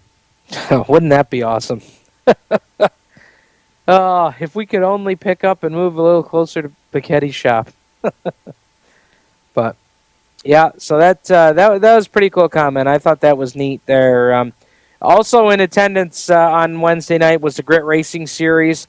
The Crate Sportsman had 28 cars in attendance. They went 30 laps in distance for their feature, and picking up the win. How about it for Nick Guerri, driving the Champion Power Equipment Pampered Parents number 25G. Been racing with the Grit Series since its inception, and has been racing Outlaw for quite a while, and has never been able to unlock the key, or to get the key to unlock the door to victory lane. He did it on Wednesday night. Took the lead late from A.J. Lloyd, but it was Casey Pavlik that he would have to fend off to get the win. Pavlik would come home in second, A.J. Lloyd third. The Squirrel, Rocky Warner, came home in fourth. Brett Buno, good recovery there for a top 5 finish. 6 through 10 was Dale Welty, Mike Jackson, Tim Guild, Chris Fisher, and Tommy Collins Jr. Heat race winners were Mike Jackson, Dale Welty, and Stacy Jackson. David Mayo was your Consi winner. Mike Jackson led laps 1 through 4. A.J. Lloyd laps 5 through 23. And then Nick Guerri led laps 24 through 30. And Brad, how about it for Nick Guerri? I mean, give a call to the guy that, comes on to Turn 5 Live quite a bit. I know he was busy preparing cars tonight, but, what can you say? I mean, he has been a big supporter of Grit, a big supporter of racing at Outlaw in these Grit shows and different specials and such. That was pretty cool to see him get a win at Outlaw. He's a guy that needed a good run, needed a couple of good runs, had just a horrendous season last year, not having the greatest of luck this year. They finally start to turn it around at Canandaigua. They're running better, running top 5. Needs a good run. Never really had a good finish or a real strong, solid finish at Outlaws. Never won at Outlaw, and then, that car looked like it was on a rail. It definitely did. And, speaking of another driver that was on a rail, Chuck Winslow, my goodness. This guy has just been flat on a tear, going all the way back to even this past Friday, and we'll talk about his win. He finished runner-up to Jared Hill, but Chuck Winslow would get the win in the Fight Night All-Star Series Street Stocks, and up to this point, including this past Friday, which we'll get to in a little bit, Chuck Winslow's only had one finish, Brad, outside the top 4. He's got a pair of wins, picked up a win with the Fight Night All-Star Series, and, I mean, man, they had a driver profile out on him today on OutlawSpeedwayLLC.com. But Chuck Winslow has just been a force. I mean, here's a guy, Brad, that doesn't follow points necessarily. He's the kind of guy that, hey, let's see where the points shake out. We go out to win races, and we worry about points later. But, boy, what a run they've had so far. He has. They're picked up right where they left off last season. He's made a lot of really strong moves, and even one of the races that he's won already on the regular racing night when he beat out CC, he just made an unbelievable move coming out of 4 that I don't think anybody ever would have expected to see. But I think he's got a lot of momentum and a lot of luck going his way. Hopefully he'll be able to steer clear of some of the trouble. But you know what they say, when you keep finishing up front, they keep putting you in the back with the handicap. So he's not totally out of the clear yet, but they keep his nose clean and keep the way that they're going. I mean, they're going to be there. Absolutely. Winslow got the first win for the Fight Night All-Star Series, Street Stock Series. They had 25 cars there. Dylan Cece was second, John Carpenter third, CJ Guerri fourth, and Steven Deinhardt recovered for a fifth-place run in the Shaggin' Wagon.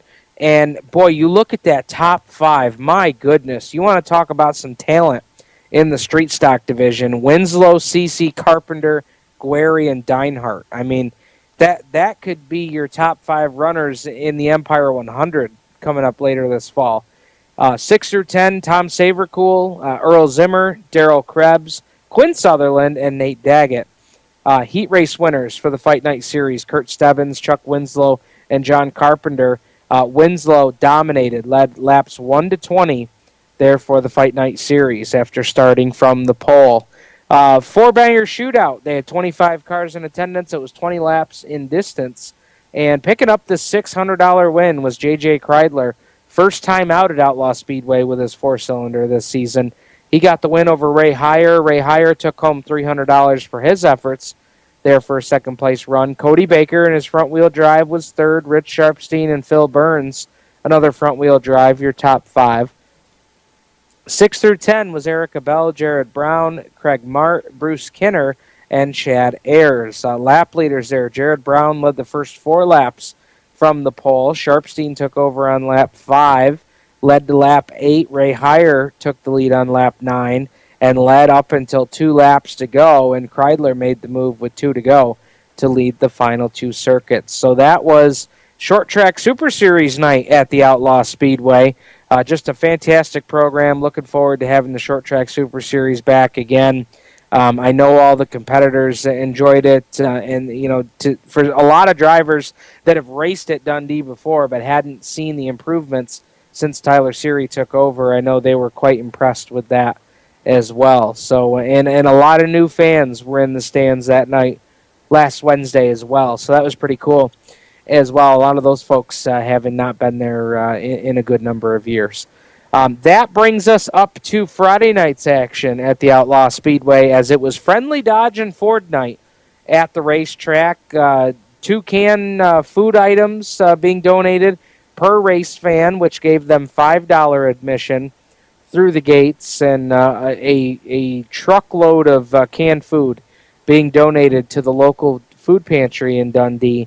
So congratulations to Outlaw Speedway, Friendly Dodge and Ford, and the Dundee Food Pantry for a very successful canned food drive. I think that we need to see more things like this at the local tracks, not only for the community but for the fans as well. It gives them something to give back and participate with the local community. Without the community support, these racetracks can't stay in operation. So give a call to all those folks for doing so. And also, actually, as I should mention that, they did the canned food drive there this past Friday. There's also another one coming up that I want to mention, and that will be coming up on Friday, August 12th, as that will be Salvation Army Night. So, again, another canned food drive, except this time your 2 canned food item donation will get you free grandstand admission on Friday, August 12th. So mark that date down. Friday, August 12th, Salvation Army Night, free grandstand admission with 2 canned food items to be donated to the Yates County Food Pantry. So mark that down for sure. Getting back to the results from last Friday night, of course, Friendly Dodge and Ford night, the Friendly Dodge and Ford Modifieds, 20 cars in attendance there on Friday night. 30 laps to distance. We talked about it earlier. Gary Tompkins picked up a huge win. Very much needed win for his team. He got the win over Alan Johnson. Alan made a great run at the end, but had a left rear tire going down. I believe he ran over some debris that cut the tire, and he was starting to lose air, and he was lucky to hold on to the second spot. The Doctor, Danny Johnson, came home in third. The Hurricane, Steve Payne, was fourth. Tyler Seary was your top 5. 6 through 10, Donnie Lawson, who led early. He led the first 13 laps of the event. Brady Foltz, right out of Dundee, came home in the 7th spot. Billy Van Pelt, 8th. Jim LaRock had a good run early, running in the top 5. He would actually finish 9th. And Derek Pozziadlo out of Penn Yan rounded out your top 10 finishers. Heat race winners, Gary Tompkins, Corey Costa, and Brady Foltz. Lawson led the first 13 laps, with Tompkins leading laps 14 through 30. Moving on to the Crate Sportsman, 20 cars, 25 laps the distance, and this guy has had crap luck all season long. Been trying so hard to win a race after they lost their dad in the springtime. Give a call to Stacy Jackson and his brother Mike. Mike did not fare out so well on Friday night, but Stacy finally got a win. to dedicate to his father, and he did so in victory lane. A.J. Lloyd run him up the track, coming down the front stretch, going for the checkered flag. They did make contact, but Jackson would get him at the line by 0.06 of a second. 0.06 seconds was the margin of victory, and a close one there with the new timing and scoring system. It was a good thing they had it, because that was a close one. Chris Fisher came home third. Lauren Lincoln fourth. Good run there for Lauren. Dale Welty, the top 5. 6 through 10, Brett Buno, Josh Kesey, Tommy Collins Jr., Ross Vleck, and Brent Ayers. Heat race winners, Mike Jackson, Lauren Lincoln, and Stacy Jackson. Lap leaders, Ross Vleck had a pretty good run going early, led the first 4 laps, and then Stacy Jackson took over on lap 5 and would lead the rest of the way home. Rush Crate late models, they had 9 cars there on Friday night, 20 laps the distance. John Waters picked up his first win of the season. It's crazy to say that. Almost the middle of June, and that was John Waters' first win. The rest of the top 5 were Jason Knowles, Wayne Robertson in his first Outlaw start of the season, Brian Knowles, and Frank Guerri Jr. Nice top 5 run there for Frankie in the 113 Jr. Jason Knowles picked up the heat race win. With that, we're going to step aside. When we come back, we'll go through the rest of the Outlaw Speedway results. We'll get into Woodhull, Canandaigua, as well as Brewerton, Fulton, Ransomville, and Utica Rome, right here on Turn 5 Live on the Performance Motorsports Network, the voice of motorsports. We're growing like crazy and need account reps who know their way around agencies, the internet, and social media. Got connections? Or do you know how to get to the decision makers? Are you fearless? We need you. Internet radio, or as we call it, wireless mobile radio, is rapidly becoming the place to be with almost limitless income potential. So contact us to get involved with the fastest growing professionally produced group of internet radio stations in the world. Your imagination is the only limit here. Call 717-749-0444. That's 717-749-0444. Or you can email us at scorpionradiogroup@gmail.com. You want to ask for Sue. Okay, so Sarah, I'm dropping you off at Emily's? Yep. And Josh, you're going to? Soccer, Dad. Soccer practice. Right. Oh, by the way, I just wanted to let you know when I pick you both up, I'll be wearing my short shorts. What? No! Yep, and my dorky dad hat, and I'm gonna do my dad dance for all your friends. They'll love it! Seriously? Why? Because I like my short shorts. Of course, I could be talked out of it if you guys would just buckle up your seatbelts without giving me a hard time. It's important to get your kids to buckle up for safety, no matter what it takes. And sometimes, all it takes is your parental powers of persuasion.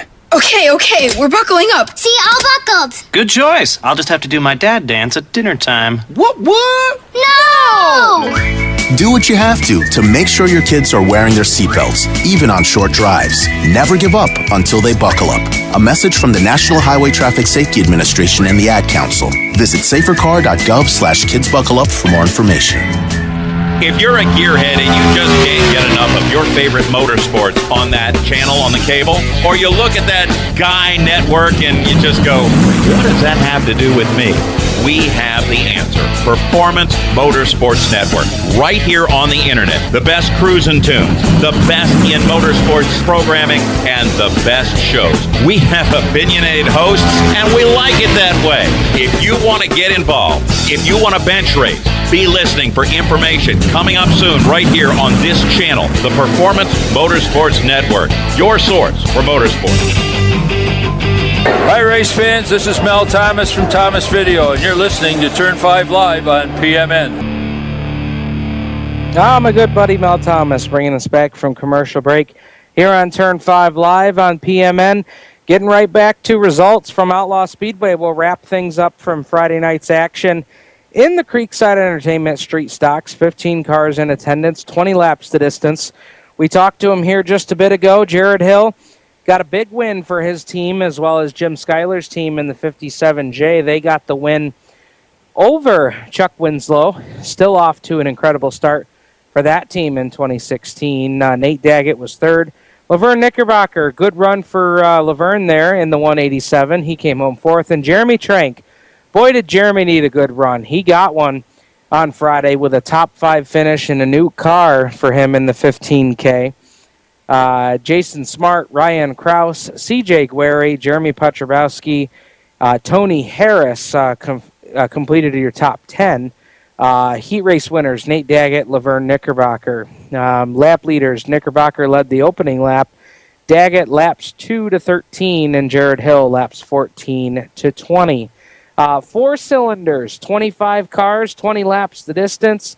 And getting his first career win, we're going to try and get a hold of him for next week's program. Dave Wedham, driver of the Anytime Plumbing and Heating number 77. That was awesome. First career win at Outlaw Speedway. Chris Mashesky came home in second. Del Cummings third. Brad Rathbun Jr. fourth. And Chad Ayers your top 5. 6 through 10, Billy Bowers, Erica Bell, Adam DelGrosso, Jared Brown, and Scott Bradley.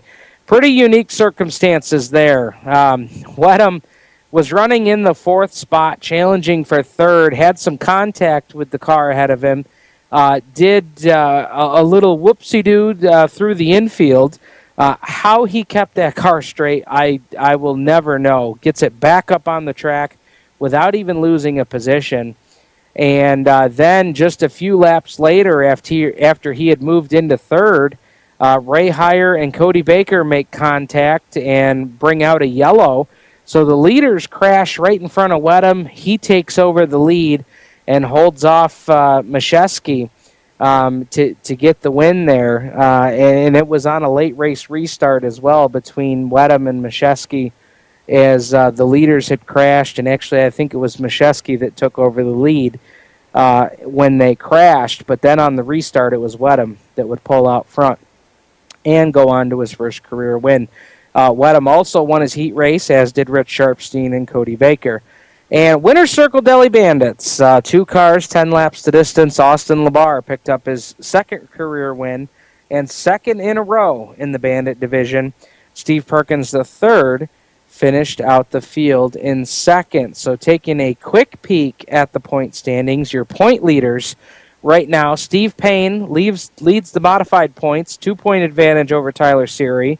The Crate Sportsman, Dale Welty, has a 18-point lead over A.J. Lloyd in the 1F. Crate Late Models, John Waters has a 2-point lead going into Friday night's action over Jason Knowles. Farmers Insurance IMCA Modifieds, Phil Yaw with a 1-point lead over Brad Smith and a 2-point lead over a tie for 3rd place, which is Tony Harris in the 9 Cat, Rodney Morgan the 89 car, and Brandon Smith only 3 points behind the leader in 5th place. What a close battle there for the IMCAs. Chuck Winslow will take a 26-point lead over Jared Hill into Friday night's action. Scott Bradley will take a 1-point lead over both Bruce Kenner and Erica Bell. A tie for 2nd there in the 4-cylinder points. And remember, Scott Bradley, a former champion of the 4-cylinder division. So he'll take a 1-point lead into Friday. Cody Baker, a commanding lead, 50-point lead over Jared Brown in the front-wheel drive 4-cylinder division. And in the Bandits, Stephen Perkins III takes a 10-point lead into Friday night's action. Austin Labar starting to chop into that lead with 2 wins in a row here the last 2 weeks out. Moving on to the Woodhall Raceway and all the racing action that took place on Saturday night. I want to thank Megan DePay, the Woodhall Raceway media intern, for giving us some great notes on Saturday night's racing program. And that's how we give you the results here tonight. Insinger Performance 370 Modifieds, 17 cars in attendance, 25 laps the distance. Mike Bills does it again, win number 2 on the season. He got the win over Josh Nabriga, who was a bridesmaid for the 2nd week in a row in the 22 car. He would come home 2nd. Corey Costa got back on track at Woodhall for 3rd. Donnie Lawson 4th. Billy Van Pelt, the top 5. Then it was Eric Fisher, Kenny Peoples Jr., Dylan Groover, Ron Cartwright, and Dave Du Bois, the top 10. Morseman, Fisher, and Lawson picked up heat race wins. Napa Crate Sportsman, 18 cars in attendance, 25 laps, and Brandon Butler got his first win of the season. Great run for Brandon Martin, finishing in 2nd by far his best finish of the season in that TO Pro car, number 43. Stevie Hartman, the third youngster, got a great run there for third. He's had some great runs here the last couple of weeks. Chris Doherty, the point leader, was fourth, and David Mayo, solid top 5 finish for the 6X. 6 through 10 was A.J. Costley, Josh Sawyer, Dayton Brewer, Josh Kesey, and Mike Jackson. Doherty, Sawyer, and Kesey were your heat race winners. SWL Awards 360 late models. 11 cars there on Saturday night, 20 laps the distance. It was Kurt Stebbins winning a wild one, getting his second win of the year. Glenn Reitner, Bruce Miller, Carl Hughes, Steve LeBaron, and Jason McGregor rounded out the top 5 finishers there in the 360 late models. Now, the 360 late models, they will compete in the King of the Ring coming up on Saturday night at the Woodhull Raceway, so you don't want to miss that. Gates open at 4:30, and the racing will take the first green flag right at 6:30 p.m. From Scott Lyons. So Carl Hughes, Bruce Miller, your heat race winners on Saturday night for the 360 late models. Joe Wilcox Performance Automatic Street Stocks. They had 12 cars in their division, 20 laps the distance. Dylan Cece, win number 3 on the season over Teddy Morseman. Those two have become rivals here this season. Morseman had to settle for second on this night. Reitner was third. Tracy Dunn fourth. Brett Marlatt, a top 5 finish. And then it was Kurt Stebbins, Brandon Morseman, Jared Dennis, Zane King Jr., and Matt Hamilton, the top 10. Morseman and Cece were your heat race winners. And in the 35-lap Doherty Auto Sales Mini Stock Division feature event, 35 laps in distance, 20 cars took the green flag, and Chris Woodard does it again. Took the lead with 2 laps to go. He would end up taking the victory, his third of the season. He took home the $350 winner's check over James Kreidler III. Great run there for J.J. Kreidler. Carl Bourne was third, Ron Daly Jr. fourth, and Rick Amidon the top 5. Then it was Brian Grant Sr., Mike Stone, Scott Lehman, Mike Navone, and Dave Little, your top 10 finishers. Carl Bourne, John Hand Jr., and Ray Heyer were your heat race winners. Then in the Woodhull Auto Supply front-wheel drives, 11 cars in attendance, and it was car number 11 taking the win. You heard from him earlier tonight, Adam DelGrosso.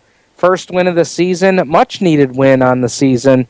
Cody Baker was second, Sean Gleason third, Dave Richmond fourth, and Jay McConnell the top 5. Then it was Nate Freeland, Matt Prescott, Carl LeBaron, and Joe Gillespie, your top 10 finishers.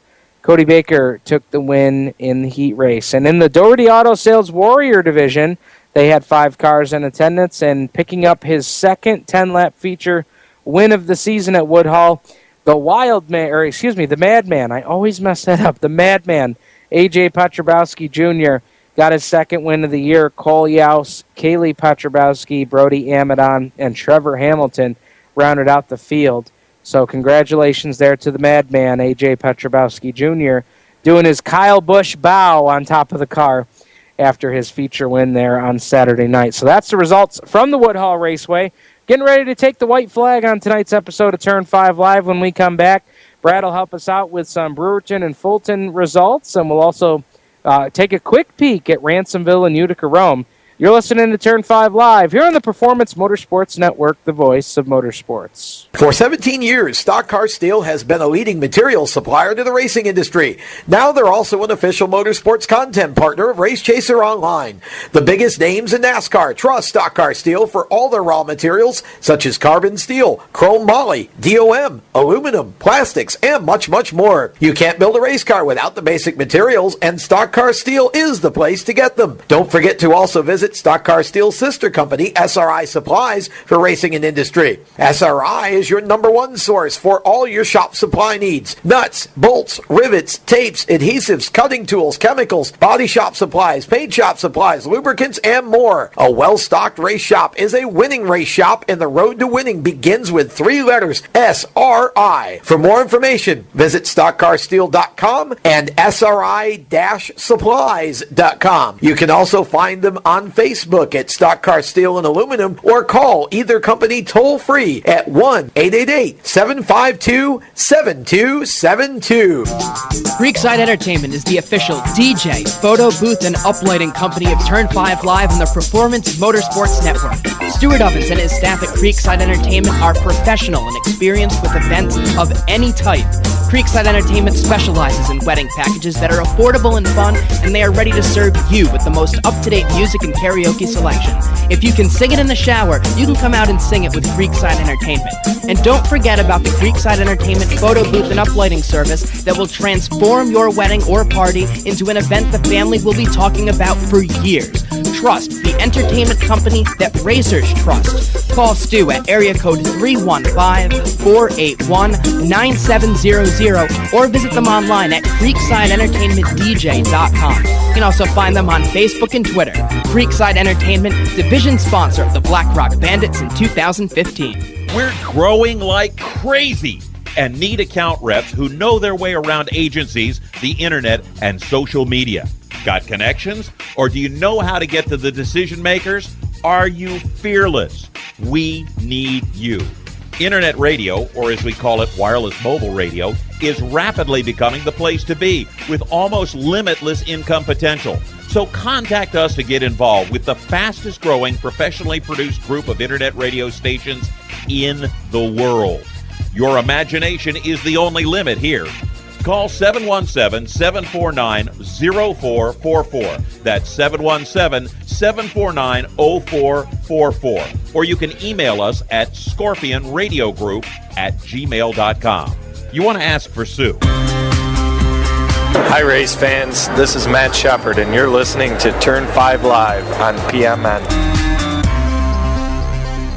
Well, that's Matt Shepard bringing us back from commercial break, and he's already had himself a great night down at New Egypt for tonight's Short Track Super Series event. I'm just going to double check here because I believe I had read that he got third in his heat race, and I believe he also drew number 3 for tonight's feature event. So not a bad night here so far for Matt Shepard. So we've got some other results here that we want to get to tonight. Brad, did you have luck on the Brewerton and Fulton results? Yeah. All right. Why don't we start off with Friday night at Brewerton?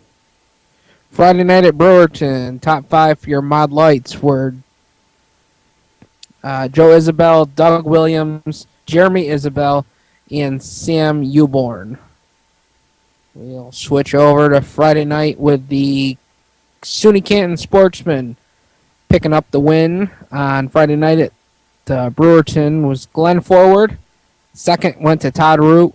Ricky Yell was third, and Kevin Root fourth, and Bill Clark was your top 5.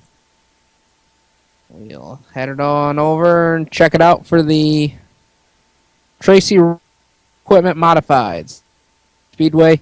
Chris Heil picking up the victory, 35-lap victory over Jimmy Phelps, Matt Shepard, Tom Sears, and Chad Phelps. Larry White, Matt Holsizer, Jeff Whitko Jr., Ryan Phelps, and Robbie Bellinger rounded out the top 10 there. Then we'll switch it over to Saturday night at the Fulton Speedway for the Billy Whitaker Cars and Trucks late models. Picking up the crate late model win there, Chris Fleming over Brett Belden. Johnny Hill was third, Kevin Cook fourth, and Jason Parkers was your top 5. We'll flip it on over at the Fulton Speedway for the first of 2 novice sportsman features. Rachel Zacharias picked up the win in the first of 2. Jackson Gill was second, John Strickler was third, Kelly Smith fourth, and Billy Sauv was the top 5 for the first one there. The second sportsman novice feature went to Tori Stoutanger? Stonetanger. Tough one. Yeah, to say the least. Patrick LePage was second, Willie Decker Jr. was third, Kyle Perry was fourth, and Taylor Jackson rounded out the top 5 for the second novice sportsman.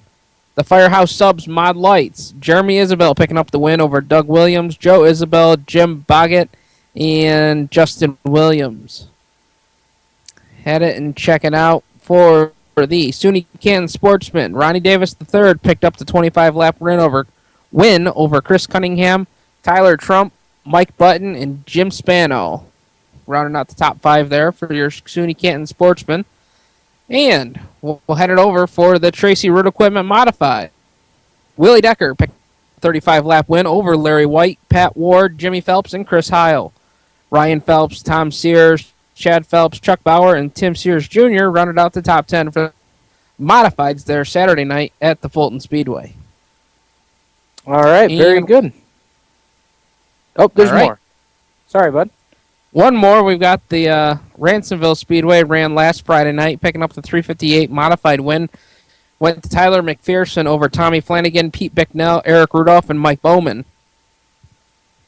The Sportsman up at Ransomville, Jesse Katras picked up the win over Derek Borkenhagen. I apologize if that's not the right pronunciation. Kevin Wills, Steve Lewis Jr., and Chris Burke. The Street Stocks one went to Kyle Wendt over Mike Short, Brandon Sherwood, Pat Dell, and Corey Sawyer. And the four-cylinder victory went to Cole Sousis, followed by Pat O'Keefe, Brandon O'Keefe, Anthony Hermanson, and Anthony Guthrie. And finally, the Novice Sportsman win went to Anthony Moscato over Justin McKay, Chase Madison, Dustin Gorham, and Tom Lamia Jr. All right, very good. So there's the action from Brewerton, Fulton, and Ransomville. And then I will wrap up our results portion of the night with Canandaigua. And again, Waterloo's Matt Shepard continues his dominance of the Dirt Car Modified Division at Canandaigua Motorsports Park, winning his 5th feature in 7 outings this season. And now Shepard sits 5th on the all-time Canandaigua feature win list, as it was his 56th career win at the track. So Matt Shepard got the win in the modified division. Billy Decker was 2nd, Justin Hare's 3rd, Matt Williamson 4th, and Ryan Arbuthnot the top 5. Heat race winners were Tim Fuller, Rich Scalata, and the Big Show, Dave Rauscher. Sportsman, Dave Marcichelli got the win in the M1 over Kevin Ridley. Another good run there for Kevin in the 20X. James Sweeting was 3rd. Austin Fugel, one of his best runs, might even be a career best finish in that ride for 4th. And Kane Bristol rounded out the top 5 in the Crate Sportsman. Nate Peckham, Carl Comfort, and Gibbs, Matt Guerry, were your heat race winners. 305 sprint feature, 15 laps the distance. Lee Sanders got the win. Eric Carlson, David Ferguson, Tim Smith, and Dan Crown rounded out the top 5 finishers, and that was the field of the 305 sprinters. Street Stocks and Pure Stocks, 15 lap for their feature. Mike Welch took the win for the Street Stocks. Blaine Smith, another win for the Pure Stocks. They were followed across the line by Mark Minutlo, Rick Kriego, and Parker Smith. Picking up the heat race win was Jason Doty. And so that was your action from the Canandaigua Motorsports Park. Coming up this Saturday night at Canandaigua will be another regular night of racing at Canandaigua Motorsports Park. For more information, log on to their website, CanandaiguaMotorsportsPark.com. The race card will include the Dirt Car Big Block Modifieds, Sportsman, Crate Late Models, New Legend Sportsman, 305 Sprint Cars, and the combined Open Street Stocks / Pure Stocks. Racing will take the green flag at 7 p.m. Brad, Matt Shepard, Canandaigua, 5 out of 7, 56 career wins, and now he sits 5th on the all-time list. I know he's got some big numbers to chase down to get to the top of that list. I believe Alan Johnson still sits at the top of that list. I know Steve Payne's pretty far up on that list as well. Matt's got a long ways to go in his career. I mean, do we think that, by the time Matt's career is done, that he'll be sitting up on top of that list? I mean, he'd have to I believe he would have to close to double the wins he has now to get there. Do you think he gets there? To the top of the list, I don't know. That would be a pretty impressive feat for him to be able to pull that off. Saying he can't do it would be foolish. So, I mean, I think he's in his prime right now. He's just picking them off one by one, and I think he's going to get to the top of the list. Do I think he's going to beat the list, make a new all-time record? I don't know. I mean, we're talking a guy who's in his early to mid-30s, if I'm thinking correctly, versus a guy who's been, who's working on a 50 or 40 or 50 some year winning streak of having at least one victory for 40 or 50 years straight. So I think he's got a long ways to go. His career is going to have to span a really, really long window, such as, just like AJ's, Alan Johnson's has. And, I mean, if he can stretch his career that far, then I think he's got a shot at it. But, it's really tough to say this early. Yeah, and I want to also give a call to Greg Byrosh, who led laps early in the modified feature at Canandaigua on Saturday. We've worked with Greg on the different TV programs with Greg and Rich Fleck in the past, and to see Greg running up front and leading laps early at Canandaigua, that's just an incredible run for him. So tip of the cap there to Greg, still getting it done in the modified. So that was the action from Canandaigua Motorsports Park on Saturday night. Brad, any other loose ends that we got to tie up? I know Jared Zimbardi got the win on Saturday night at Woodhull for the Patriot Sprint Tour. And I'm trying to recall the Patriot winner. Let me take a look here from Friday as they were at Ashwegan. And it was Jared Zimbardi as well. Zimbardi. Yeah, so a sweep. Not Jared too bad Zimbardi for Jay-Z.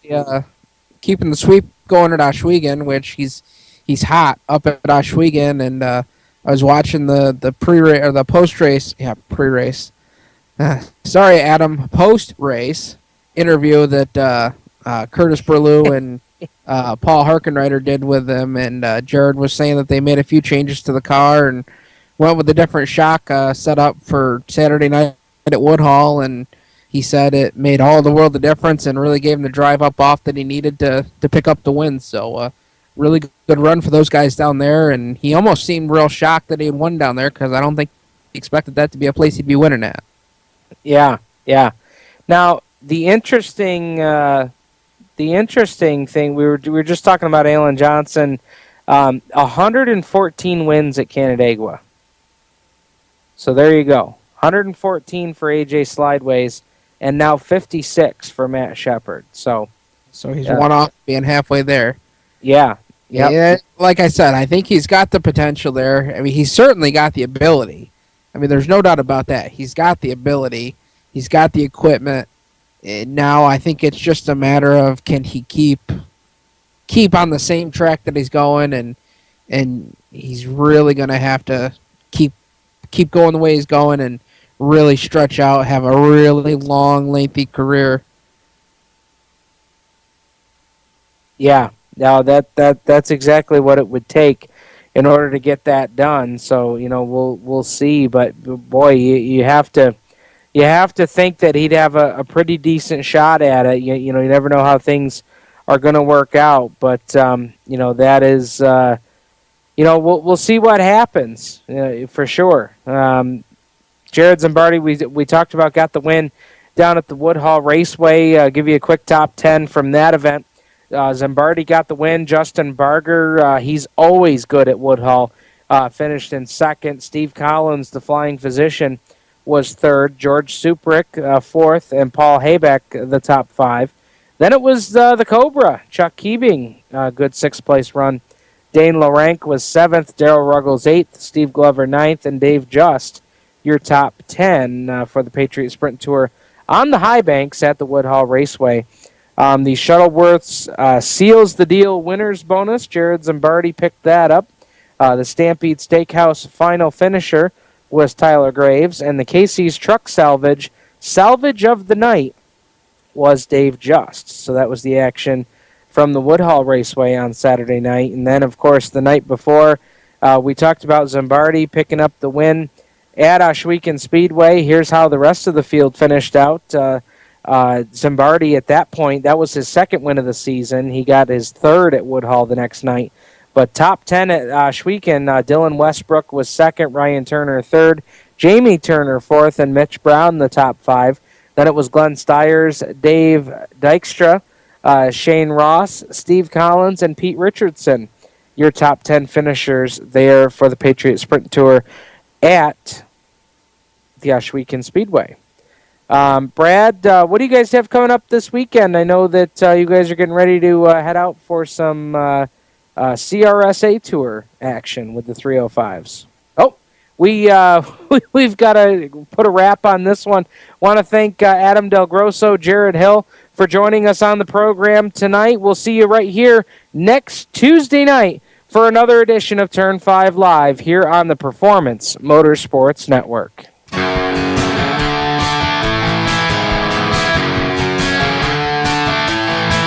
Turn 5 Live is a copyrighted production of the Performance Motorsports Network.